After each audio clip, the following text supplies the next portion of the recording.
Hello दोस्तों, मेरा नाम है पुजारी महादेव। आज हम लोग जो टॉपिक सीखने वाले समझने वाले हैं उस टॉपिक का नाम है एडमिशन ऑफ पार्टनर। तो आज हम लोग एडमिशन ऑफ पार्टनर का थर्ड क्वेश्चन सॉल्व करने वाले हैं। थोड़ा सा हार्ड हार्ड बोल नहीं सकते हैं, ठीक है, ओके ओके, समझ में आ गया तो आपके लिए बहुत इजी हो जाएगा। ठीक है, लेट्स स्टार्ट। तो देखो, लिखा है कि Hemant and Shiva were partnership sharing profit and losses in the ratio of 3:1। Okay, but इसको स्टार्ट करने के पहले मेरे ये सम सिखाने का पर्पज़ क्या मालूम है? ये सम में सब कुछ ईजी है, बस ये वाला जो लास्ट वाला जो एडजस्टमेंट है ना, ये वाला लास्ट, तो ये एडजस्टमेंट को सिखाने के लिए ये वाला मैं सम ले रहा हूँ ऐसे। बाकी तो ऑलमोस्ट बाकी आप सब लोग सब कुछ कर सकते हो ऐसा, बट मैं सम को पूरा आपको सिखाता हूँ, समझाता हूँ। तो जिन लोगों को ये एडजस्टमेंट नहीं आता सॉल्व करने के लिए, तो उन लोगों के लिए ज़्यादा यूज़फुल होगा ये वीडियो। ठीक है, तो चलिए शुरू करते हैं। तो टॉपिक है एडमिशन ऑफ पार्टनर। तो लिखा था Hemant and Shiva were in partnership sharing profit and losses in the ratio of 3:1। तो हेमंत और शिवा नाम के दो पार्टनर्स हैं जिनका प्रॉफिट शेयरिंग रेशियो है 3:1। हमें लाइबिलिटीज़ लिख के दिया है, रुपीज़ लिख के दिया, असेट लिख के दिया, रुपीज़ लिख के दिया। तो लाइबिलिटीज़ का मतलब होता है क्रेडिट और असेट्स का मतलब होता है डेबिट। तो लाइबिलिटीज़ में जो भी आइटम रहेगा वो हमेशा क्रेडिट में जाएगा और असेट में जो भी आइटम रहेगा वो डेबिट में जाएगा। तो एडमिशन ऑफ पार्टनर के प्रॉब्लम को सॉल्व करने के लिए आपको मैंने बताया था कि टोटल 5 घर बनाना होता है, मतलब 5 लेजर अकाउंट क्रिएट करना होता है। तो सबसे पहला रीवैल्यूएशन अकाउंट, फिर दूसरा हमें बनाना पड़ता है पार्टनर्स कैपिटल अकाउंट, फिर तीसरा हमें बनाना पड़ता है बैलेंस शीट स्टेटमेंट, फिर चौथा हमें बनाना पड़ता है cash bank account, and fifth वाला हमें बनाना पड़ता है गुडविल अकाउंट। तो टोटल हमें इस तरह 5 अकाउंट क्रिएट करने पड़ता है। तो इसमें मैंने आपको क्या सिखाया था कि जिसका आपने लेजर बनाया है, जिसका लेजर आपने प्रिपेयर किया है, तो उसका पैसा उसके अकाउंट में जाएगा, और जिसका लेजर आपने नहीं बनाया उसका पैसा उसी के घर में जाएगा। अभी क्या होता है मैं अभी समझाऊंगा तो आपको समझेगा। देखो, तो सबसे पहले शुरुआत करते हैं लाइबिलिटीज़ में। तो लाइबिलिटी में सबसे पहला लिख के दिए क्रेडिटर। तो ज़रा चेक करो कि मैं यहाँ पे कोई क्रेडिटर नाम का कोई घर बना रहा हूँ क्या? आपको कहीं पे भी क्रेडिटर नज़र आ रहा है? नहीं। तो क्रेडिटर आपको जहाँ पे लिख के दिया फिर इसको वहीं पे रिकॉर्ड करने का, इसलिए क्रेडिटर्स लाइबिलिटीज़ में जाएगा। फिर उसके बाद लिख के दिया जनरल रिजर्व। तो ज़रा चेक करो कि जनरल रिजर्व मैंने यहाँ पे ऐसा कुछ बनाया है क्या? तो जनरल रिजर्व भी लाइबिलिटी में जाएगा। ऐसा सोचना बिल्कुल गलत है। जनरल रिजर्व बेसिकली क्या होता है कि पार्टनर्स को हर साल जो भी प्रॉफिट होता है, उस प्रॉफिट में से थोड़ा थोड़ा पैसा रिजर्व में रखते हैं, साइड में रखते हैं, कि फ्यूचर में जब भी पैसे की ज़रूरत पड़ेगी तो उस पैसे को इस्तेमाल में ले लेंगे। तो रिजर्व में रखा हुआ पैसा पार्टनर्स का होगा, इसलिए पार्टनर्स कैपिटल में जाएंगे। फिर कैपिटल अकाउंट लिख के दिए हेमंत और शिवा। तो हेमंत और शिवा बिजनेस के पार्टनर हो गए, इसलिए उनका पैसा पार्टनर्स कैपिटल में चले जाएगा। इन्होंने यहाँ पे पार्टनर्स कैपिटल लिया। फिर इसके बाद लैंड एंड बिल्डिंग। तो ज़रा चेक करो कि क्या मैंने यहाँ पे कोई लैंड एंड बिल्डिंग नाम का कोई घर बना रहा हो क्या? नहीं। तो लैंड एंड बिल्डिंग आपको जहाँ पे लिख के फिर वहीं पे जाएगा। तो लैंड एंड बिल्डिंग असेट्स में जाएगा। उसी तरह फर्नीचर भी असेट्स में, स्टॉक भी असेट्स में, डेटर भी असेट्स में, बिल्स रिसीवेबल भी असेट्स में। Cash at bank. तो देखो मैं कैश बैंक का घर बनाने वाला हूँ, इसलिए उसका पैसा कैश बैंक में जाएगा। हो गया। अब आगे बढ़ते हैं। आगे लिखा दे डिसाइडेड टू एडमिट ओम। तो उन लोगों ने एडमिट किया ओम को, तो ओम न्यू पार्टनर हो गया on 1 April 2023 on the following terms.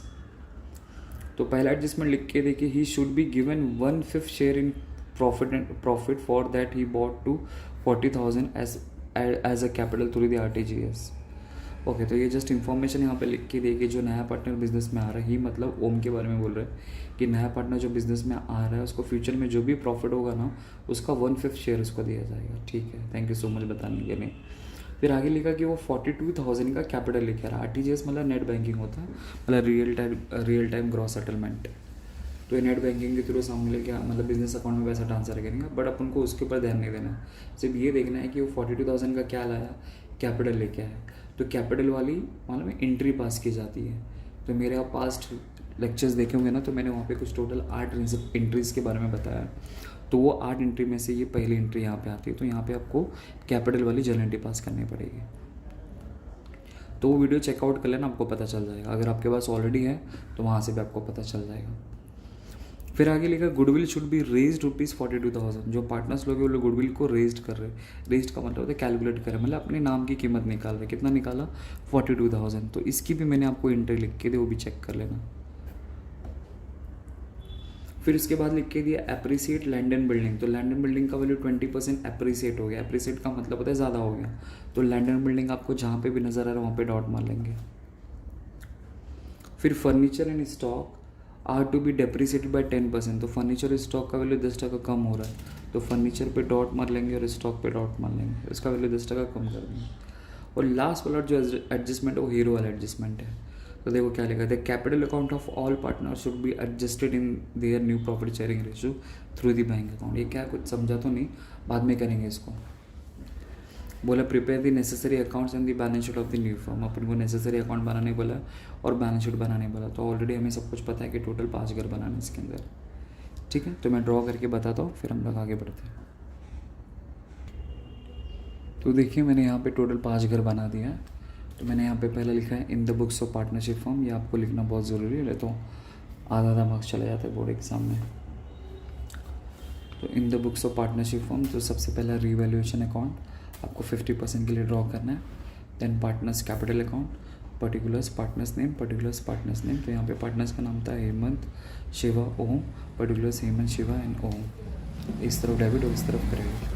फिर उसी तरह मैंने यहाँ पे बैलेंस शीट बनाया, लाइबिलिटीज़ रुपीज़, असेट्स रुपीज़। फिर मैंने पीछे कैश बैंक अकाउंट बनाया, particulars rupees, goodwill particulars rupees 50%। फिर यहाँ पे आपका वर्किंग नोट। ठीक है, तो चलिए शुरू करते हैं। तो सबसे पहला देखेंगे अगर हम लोग क्वेश्चन अगर देखने से, तो शुरुआत करेंगे हम लोग लाइबिलिटीज़ से। तो देखो, तो लाइबिलिटीज़ का मतलब क्रेडिट होता है, तो क्रेडिट में सबसे पहला क्या लिख के दे, क्रेडिटर, तो क्रेडिटर जाएगा लाइबिलिटीज़ में। तो मैंने यहाँ पे लाइबिलिटीज़ बना के रखा है।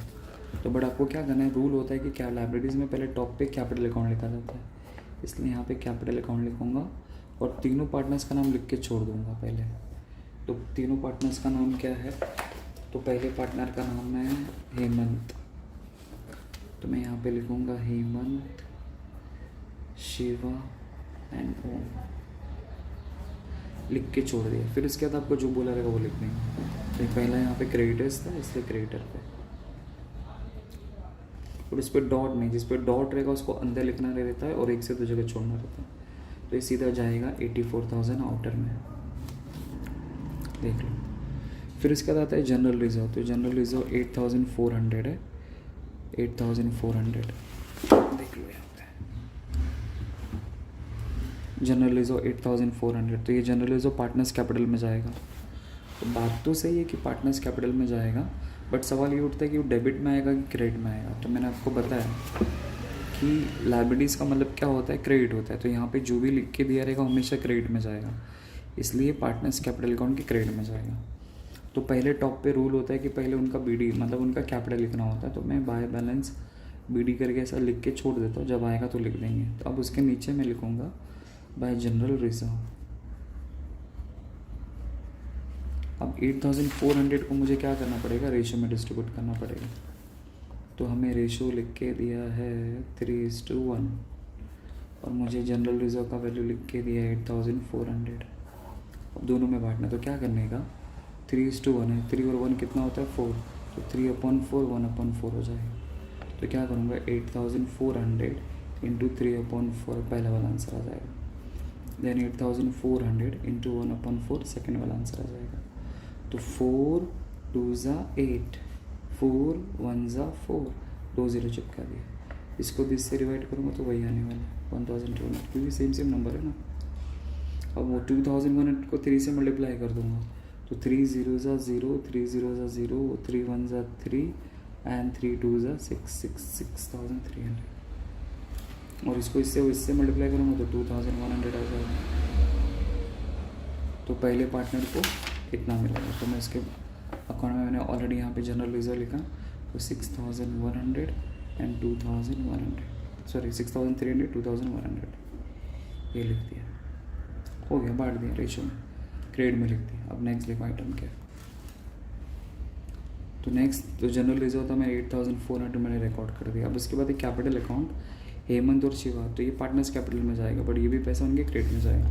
तो पार्टनर्स कैपिटल के क्रेडिट में मैंने ऑलरेडी बाय बैलेंस बीडी लिखा, मतलब जब भी आप लोग उनका पैसा लिखोगे तो हमेशा आपको बीडी से स्वागत करना है। तो उसका कैपिटल है 63,000 का और इनका पैसा है 33,600 और इसका डैश, इसका कुछ भी नहीं। तो इस तरह मैंने क्या किया, लाइबिलिटीज़ को पोस्ट कर दिया। क्रेडिटर लाइबिलिटी में लिख दिया, जनरल रिजर्व पार्टनर्स कैपिटल में लिख दिया, कैपिटल अकाउंट पार्टनर्स कैपिटल में लिख दिया। अब यहाँ पे जितने भी असेट्स है सबको असेट्स में एक्सेप्ट कैश बैंक को छोड़ेगी, क्योंकि कैश बैंक में जाएगा, बाकी सब असेट्स में जाएगा। तो जिस पे मैंने डॉट मारा है उसको इनर कॉलम में लिखूंगा, और अंदर वाले कॉलम में, इसको बोलते हैं अंदर वाला इनर कॉलम, तो उसमें 1 से 2 जगह छोड़ूंगा। जिस पे डॉट नहीं रहेगा सीधा बाहर लिखूंगा। तो सबसे पहला लैंड एंड बिल्डिंग है, तो लैंड एंड बिल्डिंग पे डॉट है इसलिए अंदर लिखूंगा 52,500 और 1 से 2 को छोड़ देंगे। फिर उसके बाद लिख के दिया फर्नीचर, फर्नीचर पे भी डॉट है तो अंदर लिखूंगा 4,200। फिर उसके बाद स्टॉक 42,000, उसको भी अंदर लिखूंगा। फिर उसके बाद डेटर्स, बट डेटर पे डॉट नहीं इसलिए सीधा बाहर जाएगा 42,000। देन उसके बाद बिल्स रिसीवर तो 27,300। फिर इसके बाद अगर मैं देखूं तो जितने भी एसेट्स मैंने सब लिख दिया है यहाँ पे। लैंड एंड बिल्डिंग 52,500, फर्नीचर ये जैसा था। अब सीधा कैश एट बैंक, तो कैश एट बैंक 21,000 का, इसलिए मैं क्या करूँगा, कैश बैंक में जाके लिख दूँगा। तो पीछे देखो मैंने कैश बैंक का घर बनाया है उसके, तो कैश बैंक हमें असेट्स में लिख के दिया है, और असेट में जो भी चीज़ रहती है वो डेबिट में आती है, इसलिए डेबिट में लिख दूँगा टू बैलेंस पीडी, और उसका जो पैसा वो लिख दूँगा 21,000। हो गया। तो इस तरह मैंने क्या किया, बैलेंस शीट को पोस्ट कर दिया। तो जब आप बैलेंस शीट को पोस्ट करोगे तब जाके आपके झोले में 3 मार्क्स आएगा, मतलब इतना पोस्ट करने का आपको 3 मार्क्स मिलेगा, बाकी सारा 5 मार्क्स इसका और 2 मार्क्स टैली का है। ठीक है, तो पहली वाली एंट्री को सॉल्व करते हैं। देखो तो पहली वाले में क्या लिखा है कि ही should be given 1/5 share in future profit, future में जो भी प्रॉफिट होगा उसको 1/5 शेयर दिया जाएगा। बट अपन को वो जस्ट इन्फॉर्मेशन है, उसका कोई रोल नहीं है।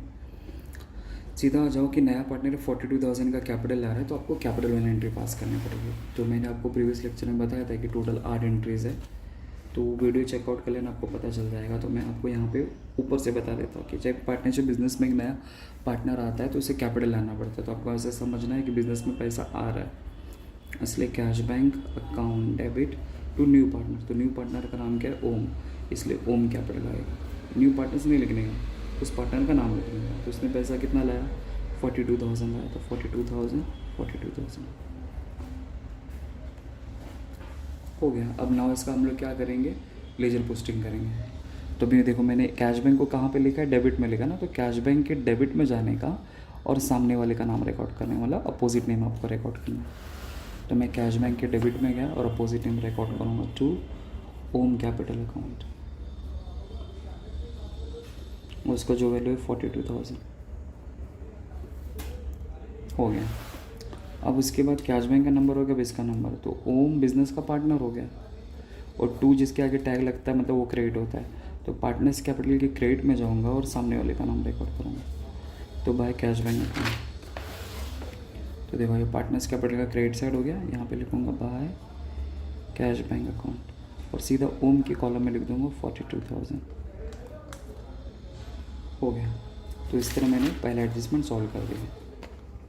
अब देखो दूसरा एडजस्टमेंट हमें क्या लिख के दिया, तो लिखा था गुडविल शुड बी रेज्ड 42,000। तो गुडविल रेज्ड करे, रेज्ड का मतलब होता है कैलकुलेट करे, तो गुडविल रेज्ड के भी मैंने आपको एंट्री लिख के दी है, तो वाली एंट्री पास कर देंगे। तो गुडविल रेज्ड की एंट्री है, तो गुडविल रेज्ड कर रहा है मतलब बिजनेस में गुडविल लेके आ रहा है, तो बिजनेस में गुडविल आ रहा है मतलब बिजनेस में असेट्स आ रहा है। तो जब असेट्स को क्रिएट किया जाता है तो असेट्स को डेबिट करते हैं, इसलिए गुडविल अकाउंट डेबिट। और ये गुडविल किसका होता है, ओल्ड पार्टनर्स का होता है, इसलिए ओल्ड पार्टनर्स कैपिटल अकाउंट। और ओल्ड पार्टनर्स तो अपने 2 नाम है, तो दोनों का नाम आएगा यहाँ पे। सॉरी, गुडविल रेज्ड की मैं एंट्री यहाँ पे लिख रहा हूँ, तो goodwill account debit to old partners की एंट्री है। तो ओल्ड पार्टनर्स में अपने पास कौन है, हेमंत और शिवा, तो उन दोनों का नाम आएगा। तो Hemant capital account to Shiva capital account. अब उसने गुडविल कितना लाया है, 42,000 का, तो डेबिट में तो मैं 42,000 लिख दूंगा। अभी 42,000 में दोनों में बांटूंगा उनके रेशियो के हिसाब से, तो रेशियो देखो ऊपर है 3:1 ना, उसके हिसाब से। तो क्या करूँगा, देखो 42,000 इंटू 3/4 फर्स्ट वाला आंसर आएगा, फिर 42,000 इंटू 1/4 करूँगा सेकेंड वाला, तो 4 1 ज़ा 4 एंड 4 5 ज़ा 20।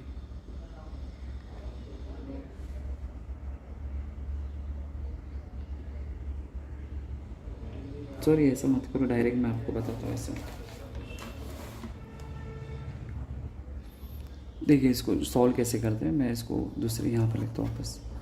42,000 इंटू 3/4 इज इक्वल टू, अब क्या करेंगे देखो, तो 4 1 ज़ा 4 किया मैंने, ठीक है। अब नेक्स्ट नंबर है 2, तो 4 की टेबल में तो 2 नहीं आता, मेरे को 2 डिजिट लेना पड़ेगा। तो दो डिजिट लेने के लिए पहले मुझे एक ज़ीरो लेना पड़ेगा, फिर मैं 2 डिजिट को कंसिडर कर सकता हूँ। तो 4 5 ज़ा 20 और 2 ज़ीरो बचा 2 ज़ीरो।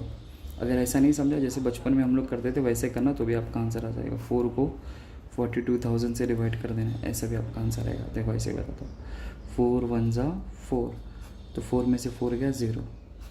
अब यहाँ पे 2 बचा, तो 2 को मैंने नीचे लिया, बट 4 की टेबल में तो 2 नहीं आता है, तो फिर क्या करना पड़ेगा मुझे, और एक नंबर 0 नीचे उतारना पड़ेगा। तो एक नंबर 0 लेने के लिए पहले आपको 0 ऊपर बढ़ाना पड़ेगा, तब जाके आप एक नया 0 नीचे कैरी कर सकते हैं।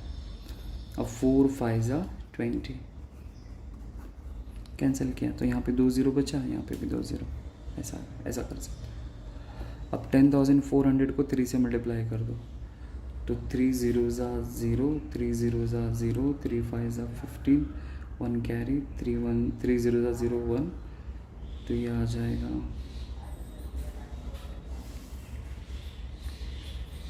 1 नहीं आएगा, 3 1 ज़ा 3, 31,500। फिर उसी तरह इसी को करना है आपको, 42,000 इंटू 1/4। अब इसको इससे डिवाइड करूँगा तो वही आने वाला है 10,500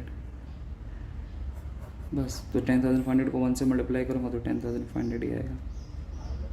अब वो वैल्यू मैं यहाँ पर ले देता हूँ। हेमंत के जगह पे लिखूँगा 31,500 और शिवा की जगह पे लिखूँगा 10,500। हो गया। ना अब इसका क्या करेंगे, लेजर पोस्टिंग करेंगे।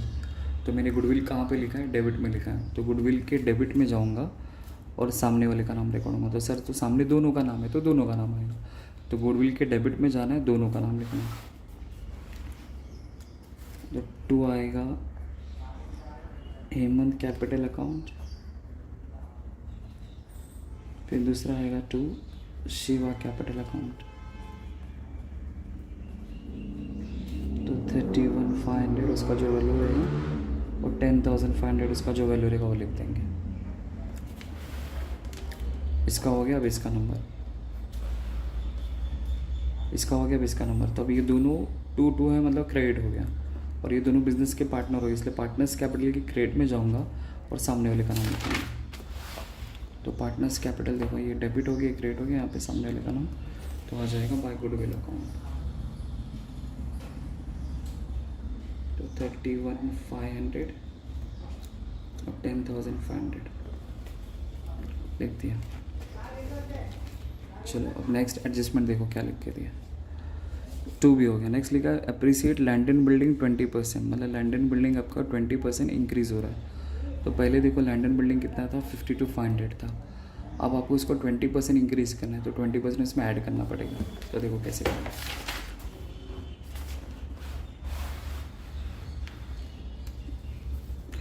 तो 52,500 है, इसको 20, तो 20/100 करना।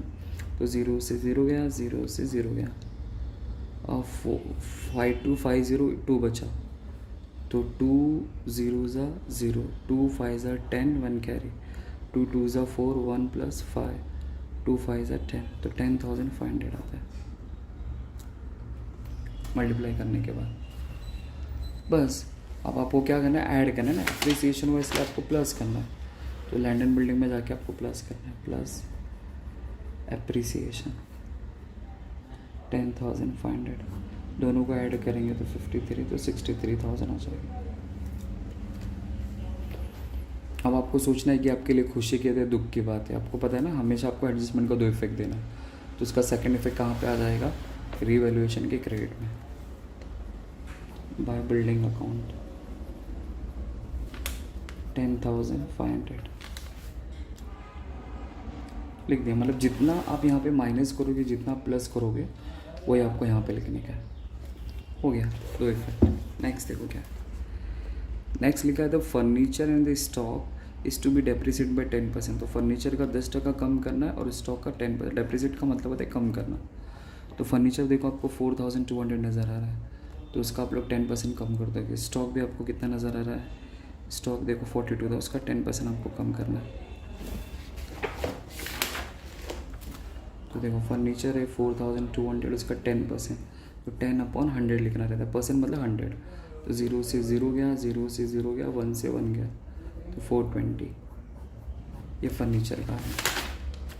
अब उसमें से माइनस करूँगा, माइनस डेप्रिसिएशन 420, और माइनस करके बाद में बाहर ले लूँगा। फिर उसी तरह स्टॉक का 10% अगर मैं डेप्रिसिएशन निकालूँ तो 4,200 आएगा। फिर इसको माइनस करके बाहर ले लेंगे। तो कैसा है तो बता देता हूँ, क्योंकि इसका भी 10% बोला गया ना। तो समझो यहाँ पे 42,000 का 10%, तो 10/100। तो कैसे करना है, 0 से 0 गया, 0 से 0 गया, 1 से 1 गया, तो 4,200 आ गया। तो 4,200 इसमें से माइनस कर देंगे। अब मैं आपको बताता हूँ माइनस करके क्या वैल्यू आएगा।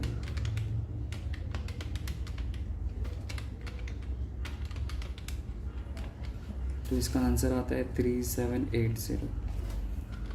42,000 माइनस 4,200, इसका आंसर आएगा 378।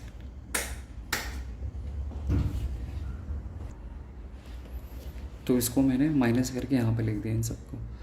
अब आपको डेप्रिसिएशन हो रहा है, मतलब असेट्स का वैल्यू कम हो रहा है। तो जब असेट्स का वैल्यू कम होता है तो इसका मतलब क्या हो गया, हमारे लिए लॉस हो गया। तो लॉस होगा तो रिवैल्यूएशन भी डेबिट में आएगा। तो पहला 2 आएगा फर्नीचर अकाउंट, फर्नीचर आएगा 420। फिर नेक्स्ट आएगा 2 स्टॉक अकाउंट 4,200। हो गया दो इफेक्ट। अब उसका लास्ट एंड फाइनल एडजस्टमेंट, जिसके लिए हम लोग ये सम को सॉल्व कर रहे थे। तो देखो क्या लिख के दिया। तो बोला the capital of all partners, partner का जो कैपिटल है ना, मतलब ऑल पार्टनर का जो कैपिटल है, शुड बी एडजस्टेड, उसको एडजस्ट करना है। कैसे एडजस्ट करना है, in their new profit sharing ratio के हिसाब से एडजस्ट करना है। फिर बाद में जो थ्रू बैंक अकाउंट लिखा वो बाद में देखेंगे, बट आपको ये समझना है कि ऑल पार्टनर्स का जो कैपिटल है उसे हमें एडजस्ट करना है न्यू प्रॉफिट शेयरिंग रेशियो के हिसाब से। तो हमें पहले क्या करना पड़ेगा, न्यू रेशियो निकालना पड़ेगा। तो न्यू रेशियो कैसे निकालते हैं मैंने बताया था, वापस एक बार बता देता हूँ। तो न्यू रेशियो को निकालने का फॉर्मूला है, न्यू रेशियो को निकालने का फॉर्मूला है old ratio into remaining share. तो क्वेश्चन में तो हमें ओल्ड रेशियो लिख के दिया है 3:1, ठीक है। अब रिमेनिंग शेयर निकालना है, तो रिमेनिंग शेयर को निकालने के लिए आपको क्या करना पड़ेगा, वो नाटक करना पड़ेगा। ऐसे मैं आपको बताया था, ऐसा एज्यूम करेंगे, लेट द प्रॉफिट बी ₹1। मैं ऐसा एज्यूम करो कि फ्यूचर में ₹1 का प्रॉफिट होने वाला है। तो ₹1 के प्रॉफिट के लिए क्या करेंगे, remaining share is equal to इस ₹1 के प्रॉफिट में से माइनस करने का नए पार्टनर को कितना शेयर दे रहे हैं। तो देखो आपको क्वेश्चन में यहाँ पे लिख के दिया है कि नए पार्टनर को 1/5 शेयर मिलने वाला है, 1/5। देख रहे हैं, ये ऑलवेज आपको क्वेश्चन में लिख के दिया रहेगा। तो इसलिए यहाँ पे मैं 1/5 लिख दूँगा। अब क्या करूँगा, इसको सॉल्व करूँगा। तो सॉल्व कैसे करना है, इसके नीचे 1 एज्यूम करना है, इसका इसके साथ, इसका इसके साथ और इसका इसके साथ क्रॉस मल्टीप्लाई करना। तो 5 1 ज़ा 5, यहाँ पे माइनस से माइनस लिखा, 1 1 ज़ा 1 एंड 5 1 ज़ा 5। तो 5 में से 1 गया 4, तो 4/5 ये मेरा रिमेनिंग शेयर आया। बस अब मुझे न्यू रेशियो निकालना है। तो पहला पार्टनर है हेमंत, तो हेमंत का मुझे न्यू रेशियो निकालना पड़ेगा। तो ओल्ड रेशियो क्या देखो 3 और 1, तो 3 और 1 कितना होता है 4, तो ये हो जाएगा 3/4 और ये हो जाएगा 1/4। तो पार्टनर का पहला नाम, मतलब जिसका पहला नाम है हेमंत, इसलिए उसका रेशियो 3/4 हो जाएगा। दूसरा शिवा, इसलिए उसका 1/4। तो हेमंत का ओल्ड रेशियो हो जाएगा फॉर्मूले के हिसाब से, ओल्ड रेशियो हो जाएगा 3/4 इंटू रिमेनिंग शेयर क्या है 4/5। अब मैं क्या करूँगा, मल्टीप्लाई, अगर मल्टीप्लाई का सिंबल होगा तो सामने सामने करना है। तो 3 4 12 एंड 4 5 20। आपको इसको ब्रेक डाउन नहीं करना, वैसे का वैसे ही रखना। फिर उसी तरह शिवा, तो शिवा का देखेंगे तो उसका ओल्ड रेशो है 1/4 इंटू रिमेनिंग शेयर क्या है 4/5। अगर मल्टीप्लाई का सिंबल है तो सामने सामने, तो 1 4 4 एंड 4 5 20। फिर उसके बाद नेक्स्ट पार्टनर आता है ओम, तो उसके बारे में क्वेश्चन में लिख के दे, उसका 1/5 हिस्सा है क्वेश्चन में लिखा है। तो अभी इसमें इंटू रिमेनिंग शेयर नहीं करने का, क्योंकि रिमेनिंग शेयर के ऊपर जो राइट होता है ना वो सिर्फ ओल्ड पार्टनर्स का होता है, इसलिए इसमें कुछ नहीं करना है आपको। तो आपको क्या करना है, इसको सॉल्व करने के लिए चेक करने का, इसके डिनोमीटर में 20 है, यहाँ पे भी 20 है, तो इसको भी 20 कर दो तो तीनों रेशो इक्वल हो जाएगा। तो 20 करने के लिए क्या करना पड़ेगा कि 5 का टेबल में मैं कितनी बार रीड करूँ कि 20 है, तो 4 से इंटू 4 और इंटू 4 ऊपर नीचे, तो 1 4 4 एंड 5 4 20, तो 4/20 आ गया। बस अब आपको न्यू रेशो मिल जाएगा। तो आपको ऊपर की टोपी कौन है, तो 12:4:4, मतलब यहाँ से मैंने 12 लिया, यहाँ से 4 लिया, यहाँ से 4 लिया। अब जो जो आप लोग यहाँ से काट सकते हो वो काट दो। तो यहाँ से मैं क्या क्या काट सकता हूँ, तो देखो, तो अभी तीनों नंबर किसी एक टेबल में जाएगा और ये तीनों के तीनों नंबर 4 के टेबल में जाते हैं। तो 4 1 4, 4 1 4 एंड 4 3 12, तो 3:1:1, ये आपका आंसर हो गया, मतलब आपका न्यू रेशो आ गया। अब इस न्यू रेशो के अकॉर्डिंगली हम लोग को क्या करना है, ऑल पार्टनर्स का कैपिटल एडजस्ट करना है, एडजस्ट। तो देखो कैसे एडजस्ट करते हैं। तो क्या करने का, जो रेशो है इसको इस तरह लिख लेने का, न्यू रेशो 3:1 ऐसा गैप करके, तो आपको समझने में थोड़ा इजी पड़ेगा ऐसा। अब देखने का, देखो अब इसको मैं अगर रेशो में समझो तो ये जो 3 है वो हेमंत का होगा, A1 शिवा का होगा और ये 1 ओम का होगा। चलो लिख देता हूँ। तो ये H का है हेमंत, ये शिवा का है और ये ओम का है। तो जब भी आपको पार्टनर्स कैपिटल अकाउंट एडजस्ट करना है तो नए पार्टनर को फोकस में लेके आपको सॉल्व करना है। तो ज़रा देखो कि नया जो पार्टनर है इसको 1 शेयर चाहिए, तो 1 शेयर के लिए देखो बिजनेस में कितने का कैपिटल लेके आ रहा है। तो देखो यहाँ पे 42,000 का कैपिटल लेके आ रहा है, दिख रहा है आपको 42,000, देखो ना, issued 1/5 share in the future profit that he bought the 42,000 as a capital. Okay, बस उसको कंसिडर करके हमको सॉल्व करना है। तो अगर वो बंदा एक हिस्से के लिए अगर 42,000 लेके आ रहा है तो फिर ये बंदा भी कितना लाएगा एक हिस्से के लिए, सेम वही पैसा लाएगा 42,000। अब अगर ये बंदा अगर एक के लिए 42 ला रहा है तो ये 3 के लिए कितना लाएगा, तो आपको क्रॉस मल्टीप्लाई करना है, तो जवाब आएगा। क्रॉस मल्टीप्लाई कैसे करने का, 42,000 इंटू 3 डिवाइड बाई 1, मतलब इन दोनों को प्लस मल्टीप्लाई फिर इसको 1 से डिवाइड कर देने का। तो अभी इसको मैं मल्टीप्लाई करके आपका आंसर दिखाता हूँ। तो इंटू 42,000 इंटू 3, तो आएगा 1,26,000। 42,000 इंटू 3, हाँ 1,26,000 आ गया, बस हो गया। तो आपको जॉब मिल गया, तो तीनों का पार्टनर का वैल्यू आ गया। अब ये क्या करना है, इसका 2 इफेक्ट देना आपको। तो क्या करना है, लाइब्रेरीज में जाके आपको लिखना है जहाँ पे आप फिल इन द ब्लैंक, और दूसरा पीसी के डेबिट में जाके आपको लिख देने का। तो देखो ये क्या है, तो पहले लाइब्रेरीज में जाके लिख देता हूँ। तो देखो, तो लाइब्रेरीज में देखो यहाँ पे फिल इन द ब्लैंक छोड़ा ना, हेमंत शिवा, तो इनको ओरिजिनली इतना पैसा लाने का है, मतलब इतना कैपिटल चाहिए।